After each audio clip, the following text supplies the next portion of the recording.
₹1,00,00,000 కోసం భర్తను అమ్మేసిన మూవీ అయితే మనం చూసాం కదా, శుభలగ్నం మూవీలో. సో జగపతి బాబుని అయితే అమ్మేశారు కదా, అలాగే నిజాం లైఫ్లో కూడా అలాంటి ఇన్సిడెంట్ అయితే జరిగిందనమాట. సో 1,50,00,000 కోసం తన హస్బెండ్ని అయితే ప్రియురాలకి అమ్మేసింది. సో ఇన్సిడెంట్ ఎక్కడ జరిగింది అంటే మధ్యప్రదేశ్లో అయితే జరిగిందనమాట.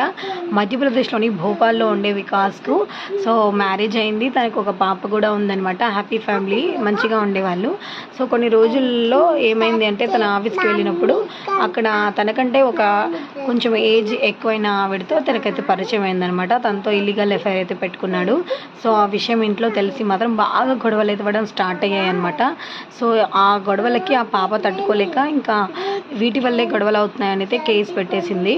సో అప్పుడు వాళ్ళకి అర్థమైంది ఏంటంటే తన ప్రియురాలు తన కోసం ఏమైనా చేయడానికి రెడీగా ఉందని అర్థమైంది. అందుకనేసి అప్పుడు తన భార్య ఏం చేసిందంటే ప్రియురాలతో సో ₹1,50,00,000 తనకి ట్రాన్స్ఫర్ చేస్తే తన హస్బెండ్ని తనకి ఇచ్చేస్తానని అయితే సో చెప్పిందనమాట. సో తను కూడా ప్రియురాలు అయితే రెడీ అయిపోయింది ₹1,50,00,000 ఇవ్వడానికి. వెంటనే ఇంకా కోర్టు కూడా వీళ్ళకి యాక్సెప్ట్ చేసిందనమాట.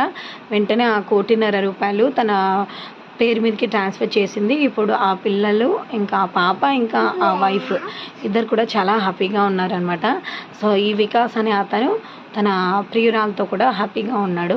చూసారా, మన మూవీలోనే జరుగుతాయి అనుకున్నాం కానీ నిజ లైఫ్లో కూడా, నిజమైన లైఫ్లో కూడా ఇలాంటి ఇన్సిడెంట్ అనేది జరిగింది. సో మీకేమనిపించింది కామెంట్ చేయండి. వీడియో నచ్చితే ప్లీజ్ ఒక లైక్ చేయండి. నా ఛానల్ని సబ్స్క్రైబ్. Thank you.